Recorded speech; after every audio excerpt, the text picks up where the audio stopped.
Bienvenidos a Crónicas Negras, el espacio donde desenterramos las historias más escalofriantes y misteriosas que se esconden entre asesinatos y verdades ocultas. Prepárense para adentrarse en un mundo de intriga y suspenso, donde exploramos casos olvidados, secretos de la criminología y relatos que pondrán a prueba su valentía. No olviden suscribirse y activar la campanita para no perderse ninguno de nuestros episodios. Recuerden que somos Crónicas Negras FM, donde cada sombra cuenta una nueva historia.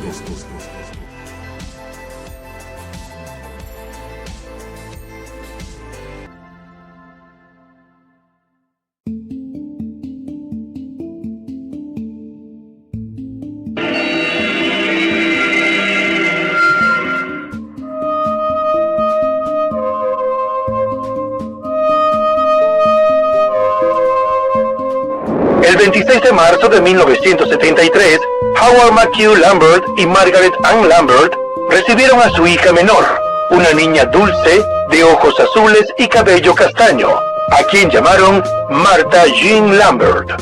Martha vivía con sus padres y sus dos hermanos mayores, David y Raymond Lambert, en una casa rodante en la calle Kerry Lynn, en St. Augustine, Florida, Estados Unidos.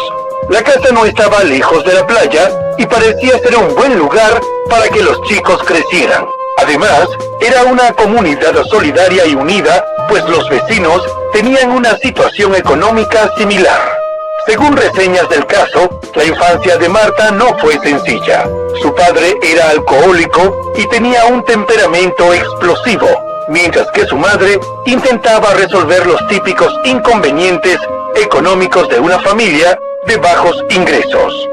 La tensión era permanente entre los padres de Martha, quienes en más de una ocasión cayeron en enfrentamientos verbales y violencia física. Aunque no hay datos fidedignos sobre maltrato infantil, según información oficial, los tres hermanos pasaron parte de su niñez separados mientras vivían en casas de acogida distintas. Trascendió que David y Raymond intentaron fugarse en varias oportunidades. Según sus vecinos, no era extraño escuchar gritos provenientes de la casa de la familia de Martha, donde los sentimientos de enojo parecían estar a la orden del día, no solo entre los padres, sino también entre los hijos mayores. Martha era pequeña, pero tenía la fuerza y el coraje suficiente para interceder en las peleas de sus hermanos y lograba separarlos.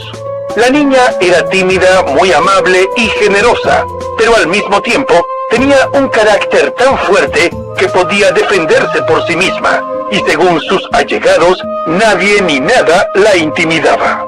A pesar de los problemas en su casa, amaba a su familia y se la llevaba muy bien con sus hermanos.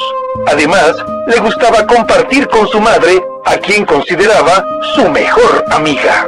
En 1985, Martha cursaba séptimo grado en la secundaria Keeter Linus Jr. Aunque no era una estudiante muy aplicada y obtenía malas notas, le gustaba ir a la escuela.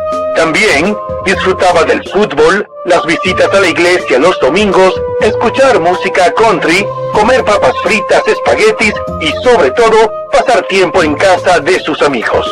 El miércoles 27 de noviembre de 1985 comenzó como muchos otros, pero Martha estaba de muy buen humor, ilusionada y muy alegre porque al día siguiente celebraría el Día de Acción de Gracias con su familia en la casa de su abuela, Anna Jones. Ese miércoles acudió a la escuela y cuando sonó el timbre de salida a las 5:30 de la tarde, Martha se fue a la casa de una amiga que también vivía en la calle Kerry Lynn. Allí estuvieron tal vez jugando o conversando hasta las 7:30 de la noche, momento en el que emprendió sola el camino de regreso a su casa. Lo que ocurrió después de esa hora es un verdadero misterio. Martha desapareció y las versiones en torno al suceso resultaron tan confusas desde un principio que ni siquiera quedó claro si efectivamente la niña estuvo en casa de su compañera, como reseñaron algunos medios de comunicación. De acuerdo con la versión de su madre, esa noche Martha estaba con ella en una reunión en la casa de un vecino, cuando le dijo que saldría de la residencia y volvería en 5 minutos, pero ella no volvió en el tiempo prometido. Como la jovencita le había comentado en varias oportunidades que tenía hambre, la madre pensó que Marta había emprendido el camino hasta su casa, donde el padre estaba preparando la cena.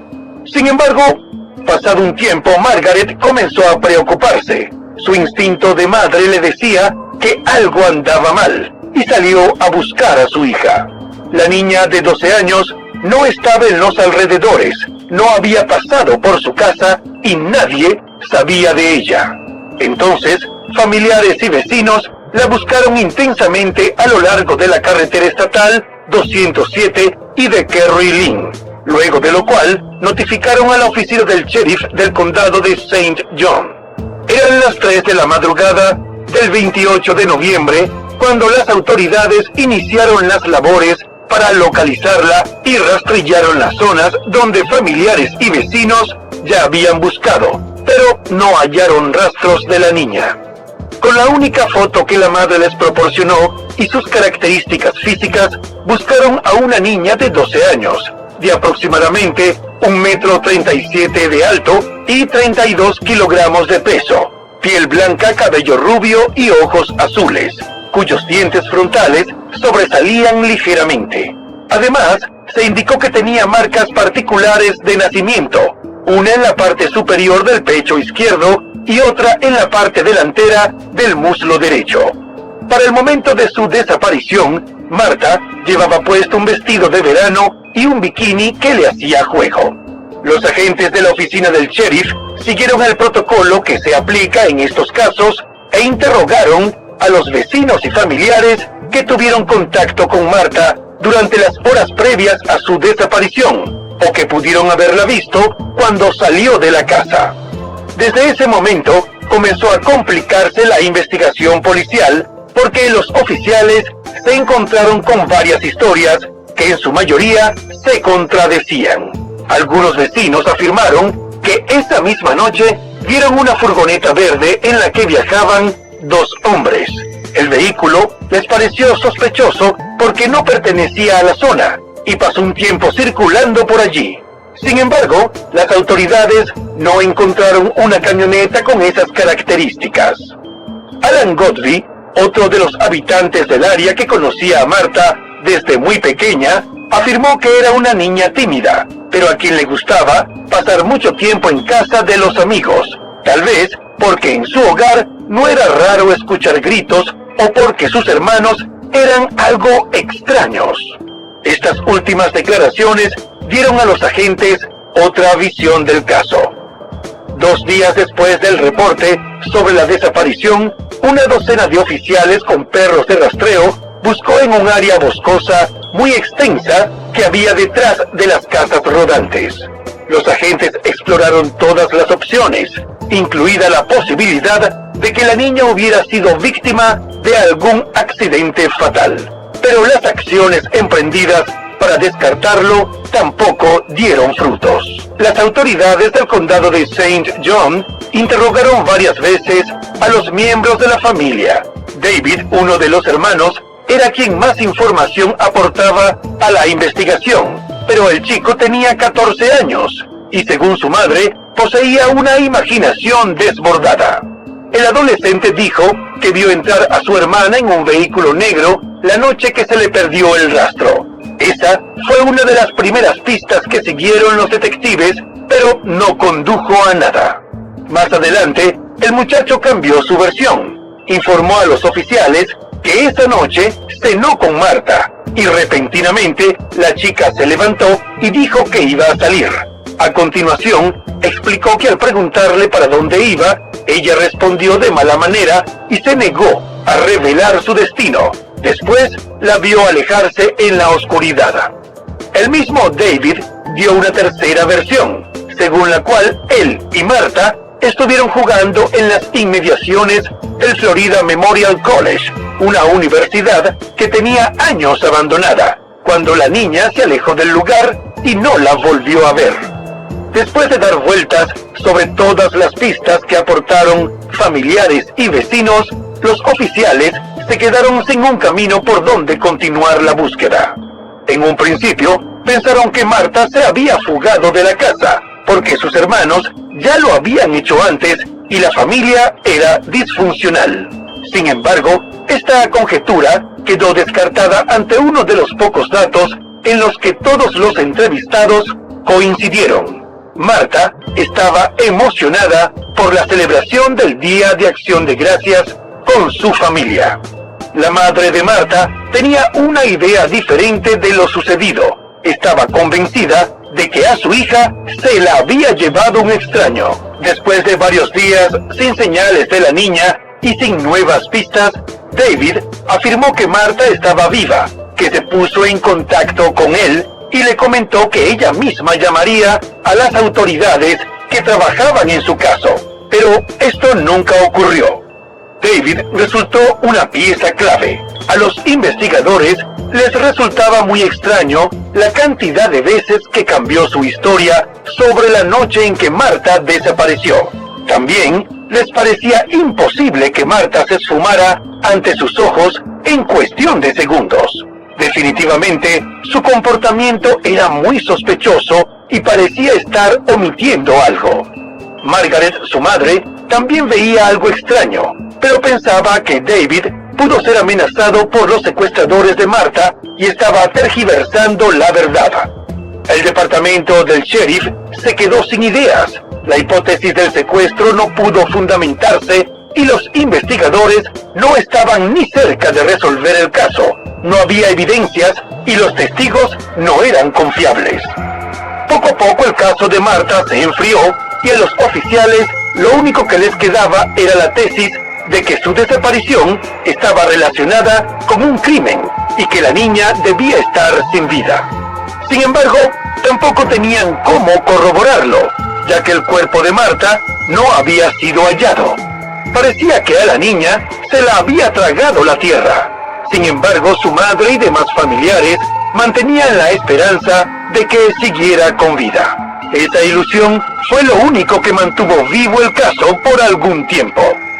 Tras la desaparición de Marta, Margaret quedó absolutamente desconsolada, pues tenía una relación muy estrecha con su hija. Los hermanos también estaban visiblemente afectados. Raymond, el mayor, quien poco fue mencionado durante la investigación, solo pedía que su hermana regresara a casa. El padre, por su parte, estaba tan destrozado por su niña que buscó ahogar su dolor en el alcohol. La desaparición de Marta agravó la crisis familiar y se vivieron momentos muy duros en su casa. Las peleas entre la pareja aumentaron y el matrimonio de Margaret y Howard terminó en divorcio. Eventualmente, ella decidió rehacer su vida. Volvió a casarse, adoptó el apellido Pichon y se mudó a Illinois. Howard se quedó viviendo en la misma casa rodante en Kerry Lynn y falleció apenas unos años después, aunque se desconoce la fecha exacta. Trascendió que lo sucedido a su pequeña lo afectó tanto que prefirió no seguir viviendo con el dolor. Los chicos crecieron y se independizaron, pero la vida a partir de ese momento no fue fácil para ninguno de los dos, principalmente para David, quien vivía atormentado y ni siquiera era capaz de sostenerse económicamente. Para el año 2000, David fue detenido por la policía cuando intentó cobrar un cheque sin fondos. El recuerdo de Marta lo persiguió durante tantos años que apenas vio a los policías que lo detuvieron, les dijo que necesitaba desahogarse. Así, sin más, comenzó a recordar la desaparición de su hermana. Afirmó que era el responsable de su muerte y mencionó que la había enterrado en una mina de rocas coquinas, en un lugar llamado The Pits, en el Boulevard Holmes. Habían pasado 15 años, pero el caso de Marta era un misterio sin resolver que nunca salió de la mente de los oficiales. La declaración del detenido los desconcertó. Considerando los antecedentes del joven, su reacción en el momento del arresto y el expediente del caso en el que aparecía como testigo, las autoridades de inmediato tomaron cartas en el asunto. Registraron en profundidad a la mina, pensando que finalmente hallarían las respuestas sobre lo que le había sucedido a Marta. Sin embargo, nuevamente, la información del joven, en ese momento de casi 30 años, no los condujo a nada, y al no haber hallado el cuerpo de la niña, el fiscal estatal no pudo acusarlo.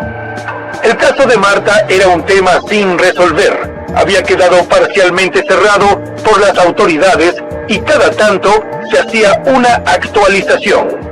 En el año 2004, cuando Margaret regresó al condado de St. John, culpó a las autoridades y criticó la investigación inicial.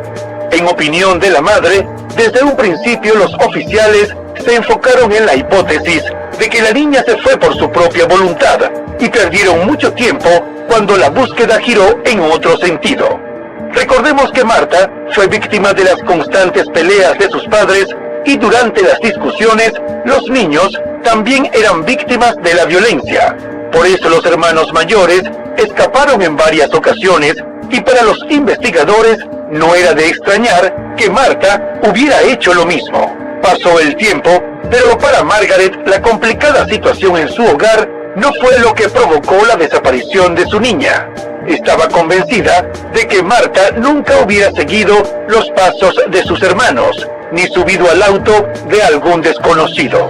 En un último intento por descubrir el misterio que había rodeado la desaparición, en junio de 2009, los detectives de la oficina del sheriff Sean Tice y Howard Skip Cole reabrieron el caso.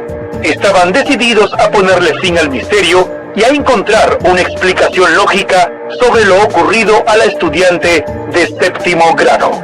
Lo primero que hicieron fue recurrir a la tecnología para producir una imagen con progresión de la edad a partir de la única foto que conservaban de la chica de 12 años. Así podrían actualizar la ficha de persona desaparecida de Marta, mostrando cómo podía lucir para ese momento, haciendo más fácil que alguien la reconociera a pesar del paso del tiempo. Aunque la imagen se acercó bastante a la apariencia de Marta, no lograron los resultados esperados. Posteriormente, los investigadores recorrieron nuevamente el vecindario y conversaron con conocidos, familiares y vecinos que vivieron cerca de la casa rodante de la familia. Los detectives construyeron las preguntas de manera diferente, buscando conseguir datos adicionales que quizá algún testigo pudo pasar por alto en la investigación original. Los pocos que aún permanecían en Kerry Lynn, después de 24 años, les sugirieron a los detectives que ahondaran en la vida del hermano del medio, David, y hablaran con él nuevamente. Los detectives Sean y Howard ya habían considerado a David como sospechoso, así que lo observaron más de cerca y se llevaron a cabo 3 entrevistas. La primera tuvo lugar en agosto de 2009 y duró aproximadamente 8 horas. En varias oportunidades, el detective Sean le dijo a David que la situación no se trataba de él, sino de su hermana, y por momentos sintió que David se acercaba de puntillas a una confesión, pero tardaba en dar ese paso. Las técnicas de interrogatorio que aplicaron fueron claves para avanzar en la posible resolución del caso. Después de horas de conversación, apelaron a la psicología y a la posibilidad de remover los más profundos sentimientos de David. Así, de cara al segundo interrogatorio, el detective Sean hábilmente imprimió una fotografía de Marta, la misma que se utilizó durante la búsqueda. La enmarcó, la envolvió y el día de la entrevista le dijo a David que le tenía un obsequio. Como era de esperarse, la reacción del hombre, ahora con 38 años, fue de conmoción. Con el señuelo puesto sobre la mesa, los detectives esperaban una confesión con la que al fin la verdad saliera a la luz. Los investigadores dejaron a David solo en la sala de interrogatorio y acto seguido el hombre tomó una hoja de papel y un bolígrafo que había sobre la mesa. Después que sus manos dieron varias vueltas alrededor del papel, escribió una declaración.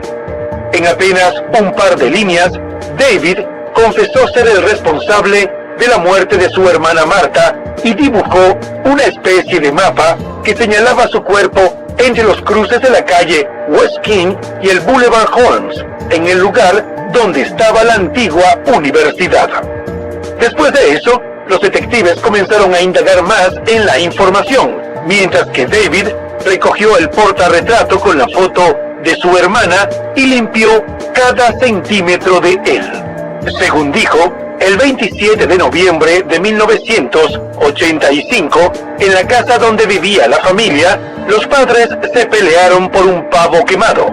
Él y Marta salieron de allí y fueron a una tienda de nombre Lil Camps, donde compraron algo de golosinas. David, al parecer, llevaba consigo $20 y la niña solo gastó $4 y le regresó el cambio. Ambos hermanos caminaron hasta la esquina de la calle King y el Boulevard Holmes, pues lo que quedaba de la estructura del Florida Memorial College era popular entre los chicos, a quienes les resultaba atractivo para explorar. El lugar era como un parque de diversiones para los más aventureros. Había edificios vacíos a los que les faltaban las ventanas y había escombros tirados en el terreno, fragmentos de metal, madera y vidrios.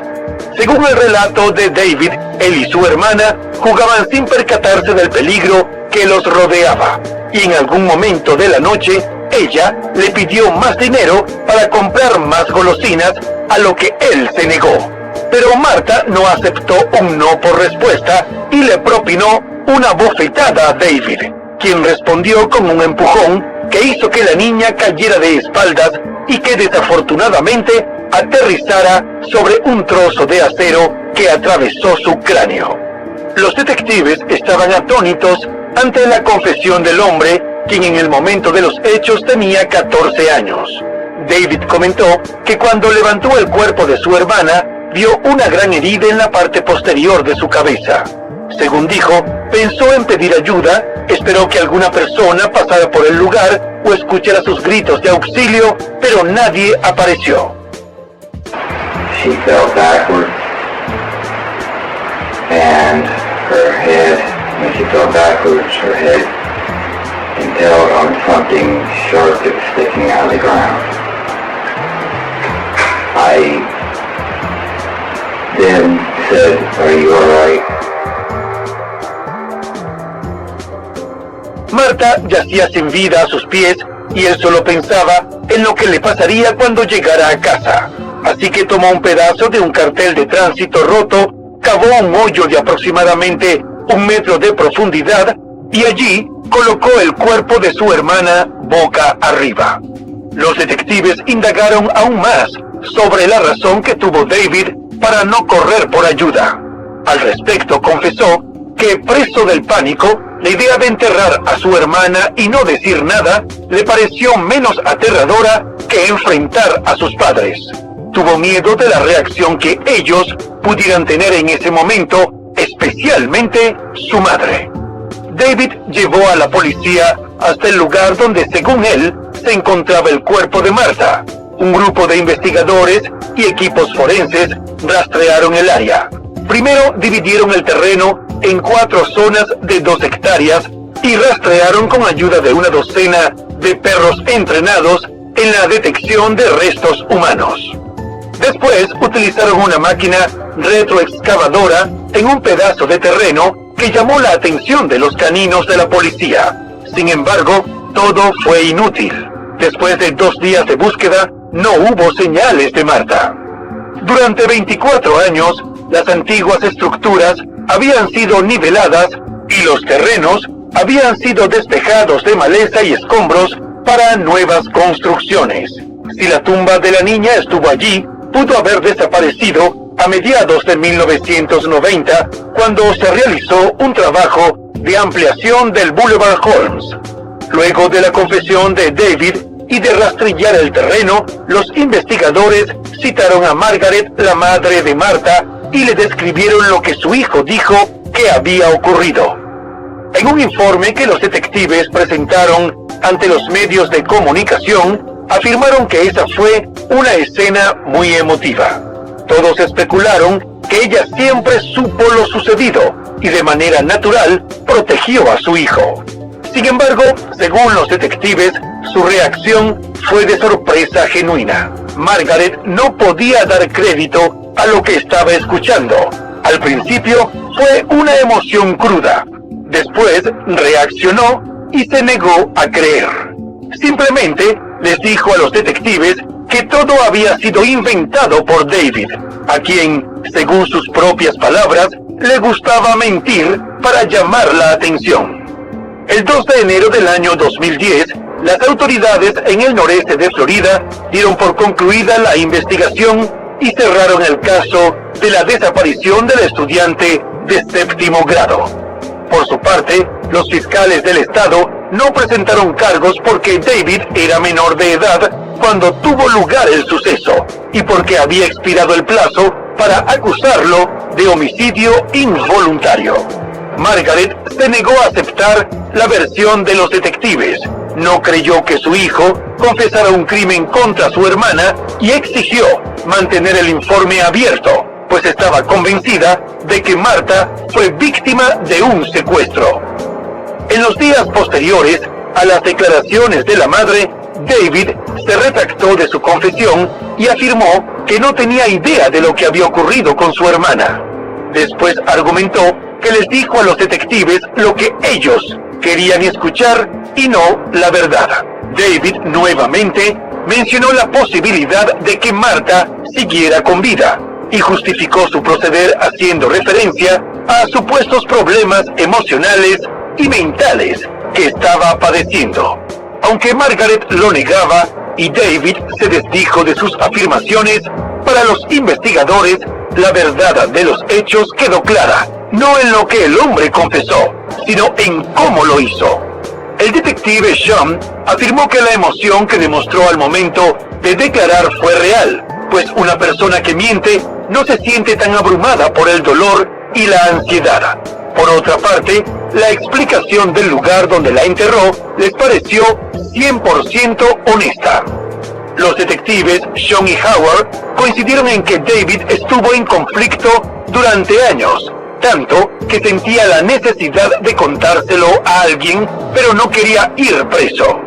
De hecho, de los interrogatorios extrajeron datos que llamaron poderosamente la atención de los agentes. Durante todos esos años, David no logró desarrollarse como ser humano. Llevaba una vida atormentada y necesitaba sacar la culpa de su sistema. Incluso, en muchos sentidos, David seguía siendo el mismo niño temeroso de 14 años. En declaraciones a los medios de comunicación, los detectives que siguieron el caso de Marta lanzaron un desafío para quienes aún dudaban de la confesión de David. En su poder tenían 23 horas de entrevista grabadas en video y retaron a quien quisiera revisarlas a sentarse durante 2 o 3 días para hacerlo. El detective Sean dijo de manera enérgica que si después de visualizar el material alguien podía sacar otra conclusión sobre la desaparición de Marta, debía ser bendecido por Dios. La oficina del sheriff quedó convencida de que David dijo la verdad y aclaró que no es raro que las familias no estén de acuerdo con este tipo de...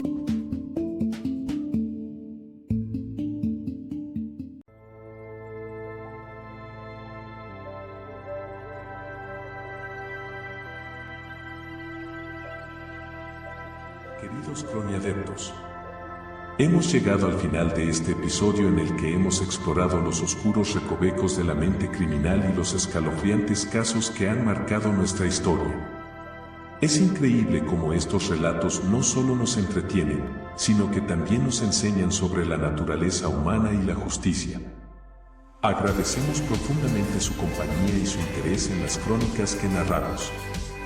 Recuerden seguirnos en nuestras redes sociales como @crónicasnegrasfm para estar al tanto de los próximos episodios, donde continuaremos desentrañando los misterios más intrigantes del crimen.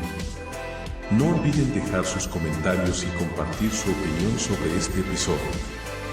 Su retroalimentación es invaluable para nosotros. Hasta la próxima. manténganse curiosos y, sobre todo, manténganse a salvo. Nos vemos en la siguiente entrega de Crónicas Negras FM.